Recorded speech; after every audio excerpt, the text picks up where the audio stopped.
Comment je suis passé de 0 à 100 sources de revenus en 10 ans, c'est ce que je vais vous expliquer dans cet épisode.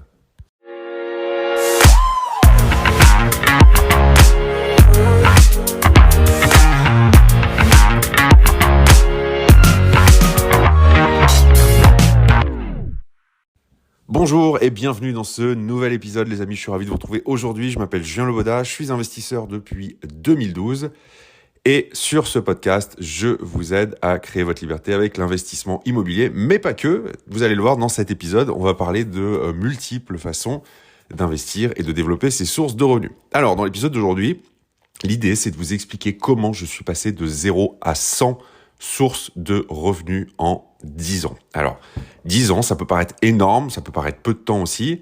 Quand on démarre, on se dit que dans 10 ans, c'est très lointain.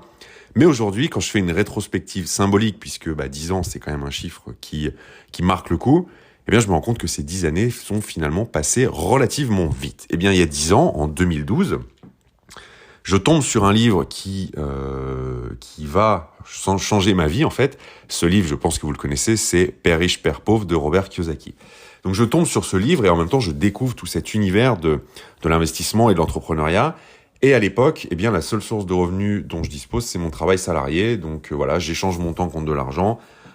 Et pour pas gagner grand-chose en plus. Et j'ai une révélation en lisant ce livre et d'autres par la suite, qui est qu'en fait, la clé d'une vie plus libre, la clé d'une vie avec plus de richesse financière, la clé d'une vie plus sereine aussi, à moins stresser pour les lendemains, c'est d'avoir plusieurs sources de revenus qui travaillent pour nous et si possible des sources de revenus qui soient le plus passives possible. Et donc, il y a 10 ans, j'ai pris une décision, j'ai réalisé mon tout premier investissement, j'ai acheté des actions d'une société qui à l'époque s'appelait Foncière des Régions, qui est donc une foncière cotée en bourse. Et c'est comme ça que j'ai démarré, que j'ai créé ma première source de revenus passive.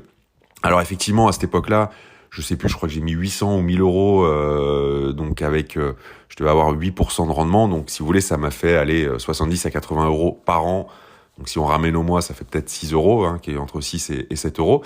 Mais c'est pas grave parce que c'est le geste qui compte, surtout quand on démarre. C'est extrêmement symbolique de se dire, ça y est, j'ai investi et ça y est, je touche des revenus passifs. Et donc, ça c'est top parce que quand j'ai démarré, voilà, j'avais pas beaucoup d'argent à consacrer à l'investissement. Néanmoins, je suis resté régulier. Tous les mois, j'ai investi. Et puis, de fil en aiguille, j'ai développé d'autres sources de revenus. Ensuite, je suis passé à l'immobilier physique, avec un premier investissement, puis un second. Et ensuite, j'ai acheté d'autres immeubles par la suite. Et en fait, ce qui est marrant, ce que je trouve hyper intéressant, c'est que, en ce qui me concerne, je me suis pris au jeu de l'entrepreneuriat et de l'investissement. Et donc, depuis, je vais pas vous faire toute la rétrospective, mais aujourd'hui, j'ai plus de 100 sources de revenus qui travaillent pour moi. Donc, j'ai de l'immobilier, bien évidemment, j'ai de la bourse, j'ai également plusieurs business, parce que je n'ai pas que l'investissement immobilier et l'accompagnement et la formation en investissement immobilier. Ça fait partie de mes sources de revenus, mais j'ai aussi un business dans la nutrition sportive, la diététique, santé et bien-être. J'ai également des parts dans une entreprise qui est, dans une université privée qui éduque financièrement les étudiants en matière de éducation financière, pilier d'enrichissement et développement personnel. C'est un projet qui me tient beaucoup à cœur.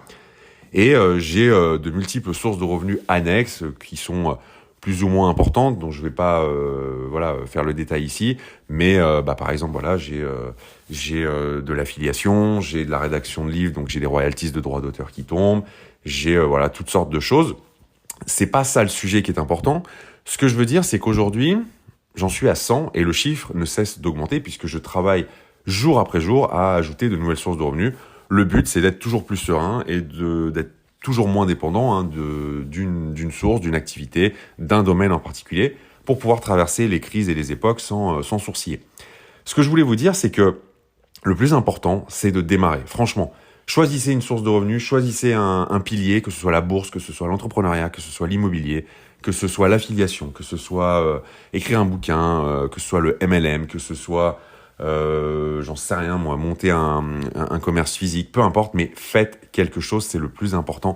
démarrer. Je connais des gens qui achètent des trucs sur eBay, sur Le Bon Coin ou dans des brocantes à prix cassé, qui les remettent en état et qui les revendent en se faisant un bénéfice au passage. Je connais des gens qui achètent des voitures et qui les revendent. Je connais des personnes qui mettent leur voiture en location partagée et qui gagnent de l'argent comme ça. Il y a aujourd'hui, à notre époque, un nombre incalculable de faire de l'argent, parce que j'aime pas l'expression gagner de l'argent, qui sous-entend que c'est lié au hasard, alors que non, vous faites de l'argent, même si tout le monde n'aime pas cette expression, et de vous créer des sources de revenus. Donc moi, la chose que je peux vous dire, c'est mettez en place une première source, faites-le bien, et puis passez à la suivante, et vous allez voir qu'il y a de fortes chances pour que, au fil du temps, vous vous preniez au jeu et que vous fassiez en sorte de créer de plus en plus de sources de revenus alternatives et passives.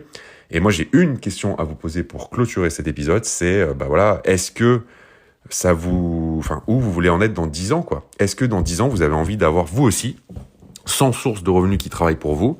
Et si c'est le cas, il faut commencer maintenant, les amis. Ou est-ce que finalement, non, ça vous intéresse pas et vous voulez avoir plus ou moins la même vie, avec plus ou moins les mêmes contraintes dans 10 ans? Sur ce, je vous laisse réfléchir à cette question et je vous dis à très vite pour un prochain épisode. Ciao!